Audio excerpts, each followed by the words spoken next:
to investigate the origins of COVID. You're being disrespectful. Hold on. No, wait, I did not call on you, Stephen. Go ahead, Alex, you're next. Dr. Fauci, only 13% of... Hold on 1 second. We have a process here. I'm not calling out on people who yell. And you're being disrespectful to your colleagues, and you're being disrespectful to our guests. I will not call on you if you yell, and also you're taking time off the clock because Dr. Fauci has to leave in a couple of minutes. I'm done. I'm not getting into a back and forth with you. Go ahead, Jeremy.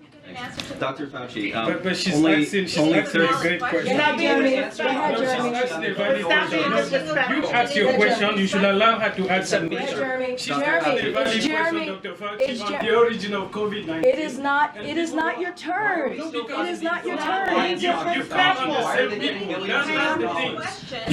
You can't read a press briefing. You need to call from people across the room. She has a valid question. She's asking about the origin of COVID-19. I hear the question. And Dr. Fauci is the best person to answer. I hear your question, but we're not doing this the way you want it. This is the disrespectful. It is. I'm done. Simon, I'm done. Simon, I'm done.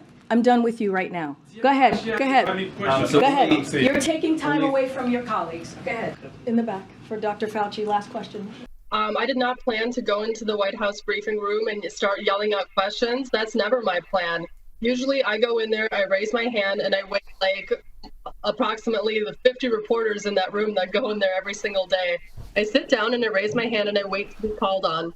But ever since I raised a very important question about the migrant crisis approximately 1 month ago, I've been kind of blacklisted and she's never called on me again.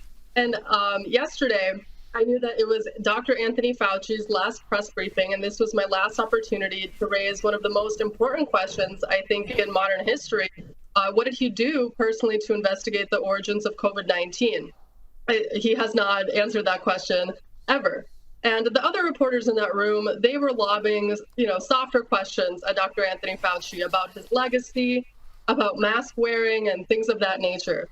And that's why I had to yell out my question. I yelled it out 3 different times. And finally, as you saw in that clip, Karine Jean-Pierre started yelling at me and the other reporters that stood up next to me and said, that is a legitimate question. Why don't you answer that? She doesn't call on most reporters in that room. She has a very special list of reporters that she knows are her friends and are going to, just give her softer questions that don't challenge the White House. So, what is disrespectful is it's disrespectful to the majority of the reporters that never get called on by the White House press secretary. It's disrespectful to free press, and it's disrespectful to Americans.